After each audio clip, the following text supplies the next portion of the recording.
Pendahuluan. Kita lihat pendahuluan membaca amalan mulia.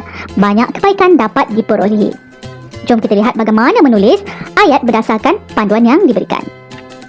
Membaca merupakan satu amalan yang mulia. Banyak kebaikan yang dapat diperolehi dengan membaca. Nampak tak di sini? Dimulakan dengan huruf besar, diakhiri dengan satu titik. Ada 2 ayat sahaja.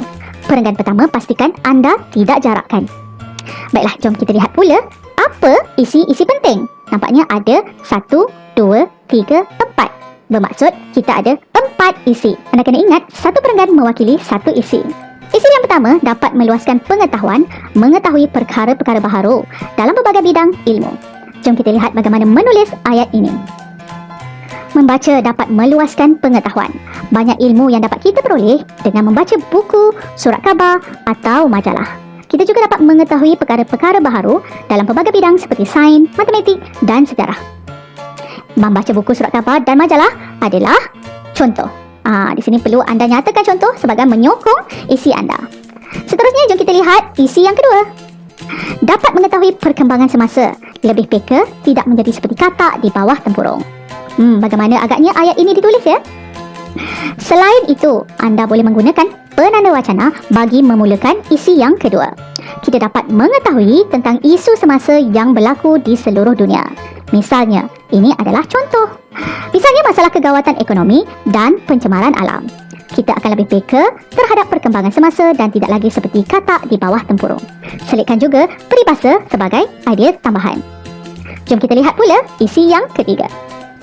Mengisi masa lapang dengan aktiviti berfaedah, masa tidak terbuang dengan begitu saja. Bagaimana agaknya ayat ini ditulis ya? Betul, kita mulakan dengan penanda wacana. Seterusnya, dengan membaca kita dapat mengisi masa lapang dengan aktiviti yang berfaedah. Masa tidak lagi terbuang, begitu saja. Nampak tak? Ringkas saja ayat yang ditulis bagi perenggan yang ketiga ini. Seterusnya, isi yang keempat. Meningkatkan pencapaian bahasa, menguasai bahasa dengan baik.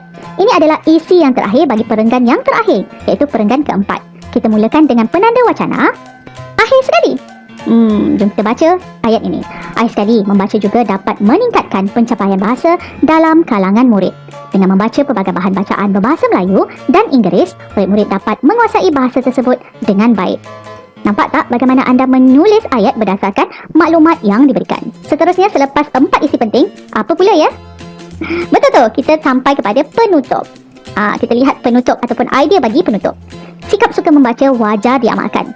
Berilmu setaraf dengan pencapaian negara maju. Jom kita lihat bagaimana menulis ayat bagi penyataan yang diberikan. Sikap suka membaca wajar diamalkan oleh segenap lapisan masyarakat untuk mencapai taraf negara maju dengan rakyat berilmu. Dapat tak? Baiklah murid-murid, tugasan anda pada hari ini